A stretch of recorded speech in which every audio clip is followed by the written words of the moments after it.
morning. It's Friday, August 6th, so it must be time for another legislative update from your North Carolina Medical Society. This week, we saw House Bill 96. This is the Pharmacist's Improved Public Health Needs Bill, move through Senate rules and on the Senate floor in a unanimous vote.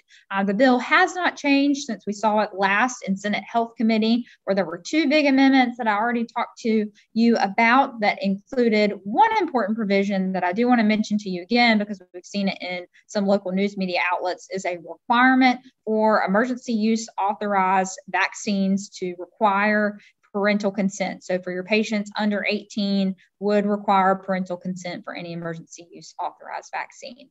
So do want to point that out to you. Now this bill is going back to the House for a concurrence vote. And at the time of recording this video, that vote has not taken place yet. So we'll update you when that vote does occur and what the outcome is.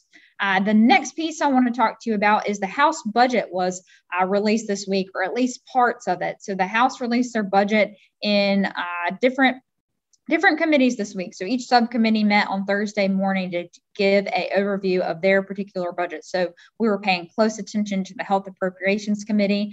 There was an opportunity for members to submit amendments. However, there were no amendments to the health appropriations budget as currently written, although there may be some continuing in the process so far. But stay tuned for your morning rounds and your blog for the summary that we'll have available to you that outlines the entire budget and some of the high-level items. But we'll include a link to the big budget in case you're looking for something particular.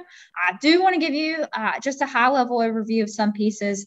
We did see that funding for the ECU telepsychiatry program that we've been supportive of, and it is included in our legislative priority list, as well as some funding for health departments. So those are two big wins that we already see in the House budget so far.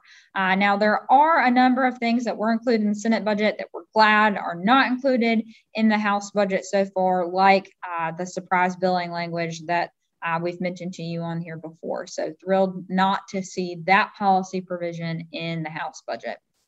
So likely to see a vote on this next week. So stay tuned. We'll likely have a lot to talk about as this bill continues to move through the process. That's all I have for you this week. I hope you have a wonderful weekend, and we look forward to talking to you soon.